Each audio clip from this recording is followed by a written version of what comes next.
छत्रपती शिवाजी महाराजांचा। मित्रांनो, आज मला आपल्या देशात आपल्या घरी येऊन 1 महिना पूर्ण झालेला आहे। मागच्या 1 महिन्यापासून देशभरात फिरलो आणि मागच्या 16 दिवसापासून आम्ही जंतर मंतरवर बसलेलो आहे। कशासाठी बसलेलो आहे? कोणाचे वोट मागायला नाही बसलोय, कोणती पॉलिटिकल रॅली करायला नाही बसलोय। ज्या 20 पेक्षा जास्त मुलांनी आत्महत्या केली आहे त्या मुलांना न्याय भेटला पाहिजे याच्यासाठी बसलेलो आहे।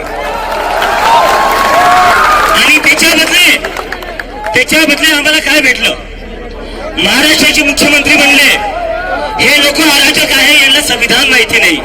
संविधान हातात घेऊन चालतोय आणि सोबतच असणारे मुख्यमंत्री साहेबांना विचारायचंय, सकाळी 5 वाजता संविधानात कुठे लिहिलं होतं की शपथ घेऊ शकता?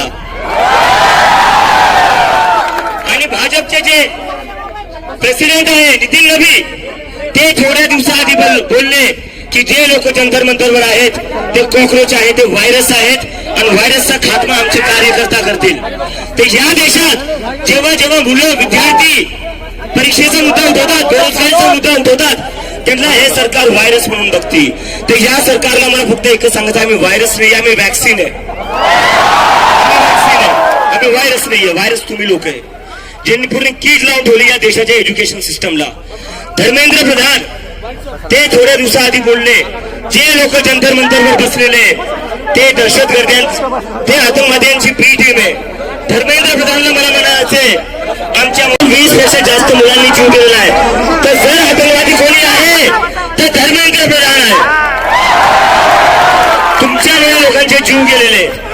आणि मी आज सकाळी दिल्लीवरनं आलोय, आता लगेच हा कार्यक्रम झाला की मी दिल्लीला वापस चाललोय, कारण की हे आमचं जे दिल्लीतलं आंदोलन आहे ते धर्मेंद्र प्रधानचा राजीनामा झाल्याशिवाय आम्ही वापस घेणार नाही। आणि हे फक्त नीट साठीच नाहीये, गैरसमज करून घेऊ नका। फक्त नीट साठी नाही, नीटच्या मुलांची आत्महत्या झालेल्या आहे त्यामुळे आम्ही त्यांचा आवाज उठवतोय। पण देशाची सगळी शिक्षण व्यवस्था एकंदरीत कोलांडली आहे, आपली पूर्ण कोलॅप्स झालेली आहे, ती सुधारवण्याची सुरुवात आहे। आणि सोनम वांगचुक सरांचा मी एक मेसेज घेऊन आलोय। सरांना काल मी सांगितलं होतं, काल मी माझ्या घरी चाललोय, छत्रपती संभाजीनगरला चाललोय, तर सर म्हणलेले आहेत चाललायस तर अजून लोकांना घेऊन ये। तर कोण कोण येणार आहे इथून? कोण कोण जंतर मंतरला येणार आहे, दिल्लीला येणार आहे? आपण दरवेळेस बस असतो, दिल्लीचेही तख्त राखतो महाराष्ट्र माझा म्हणतो की म्हणतो। तर आता वेळ आलेली आहे, जंतर मंतरवर या देशाचा युवा, या देशाचा विद्यार्थी एकत्र येत आहे। तर आपल्या सगळ्यांची जबाबदारी आहे, जंतर मंतरला यायचंय आणि आंदोलनाला अजून मजबूती द्यायची आहे। महाराष्ट्राच्या मुलांशिवाय आणि छत्रपती संभाजीनगर शिवाय हे आंदोलन पुढे जाणार नाही।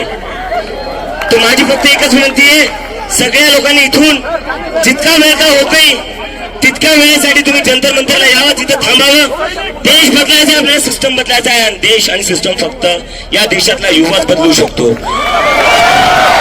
आणि आता थोड्या वेळ आधी मला 1-2 दिवसापासून, थोडा वेळ घेतो सर, 1 मिनिट फक्त, मागच्या काही दिवसांपासून मला एक प्रश्न सारखा विचारला जातोय की तुम्ही 16 दिवसापासून जंतर मंतरवर बसलेले एवढ्या उन्हात, सोनम वांगचुक 9 दिवसापासून उपाशी आहे, सरकार तरी ऐकायला तयार नाहीये, प्रधानमंत्री तरी ऐकायला तयार नाही, तर तुम्ही काय, यावर तुमचं काय म्हणणं आहे? तर माझ्या मनात प्रश्न येतो, जर देशाचे प्रधानमंत्री आपलं नाही ऐकणार तर कोणाचं ऐकणार? डोनाल्ड ट्रम्पचं ऐकणार का? डोनाल्ड ट्रम्प म्हणतो रशियाचं तेल घेऊ नका, प्रधानमंत्री तयार होऊन जातात। डोनाल्ड ट्रम्प म्हणतो टॅरिफ शून्य करून टाका, प्रधानमंत्री तयार होऊन जातात। आणि आम्ही काय मागतोय? आम्ही फक्त धर्मेंद्र प्रधानचा राजीनामा मागतोय। जर तुम्ही रशिया युक्रेनचं युद्ध थांबवू शकतात तर पेपर फुटी काय थांबवू शकत तुम्ही? जर तुम्ही रशिया युक्रेनचं युद्ध थांबवू शकतात तर धर्मेंद्र प्रधान सारख्या छोट्या मंत्र्याचा राजीनामा का नाही घेऊ शकत तुम्ही? तर हे म्हणून मी माझं बोलणं संपवतो आणि परत एकदा सांगा, कोण कोण जंतर मंतरला येणार आहे? नक्की आले पाहिजे मित्रांनो।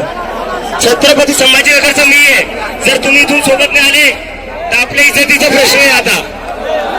तर येसाल ना नक्की? आणि इथे जेवढे टीचर्स आहेत, शिक्षक आहेत, रोहित सर आहे, मी यांना इन्व्हाइट करतो, एकदा प्लीज तुम्ही सगळे जंतर मंतरला या आणि एकदा विद्यार्थ्यांसोबत उभा राहा। आणि मला खात्री आहे जेवढे इथे शिक्षक आहे, नेते आहेत, ते सगळे जंतर मंतरला नक्की येतील, कारण की विद्यार्थ्यांसोबत सगळ्यांनाच उभा राहिलं पाहिजे. आणि पेपर कुठलाही असो तो ऑफलाईनच झाला पाहिजे, ऑफलाईनच झाला पाहिजे. जर पेपर ऑफलाईन नाही झाला तर सरकारने ऑफलाईन करून टाकू. बातम्या पाहण्यासाठी आमच्या चॅनलला लाईक करा, शेअर करा, सबस्क्राईब करा, बेल आयकॉन प्रेस करा आणि सर्वप्रथम नोटिफिकेशन पहा तुमच्या मोबाईलवर.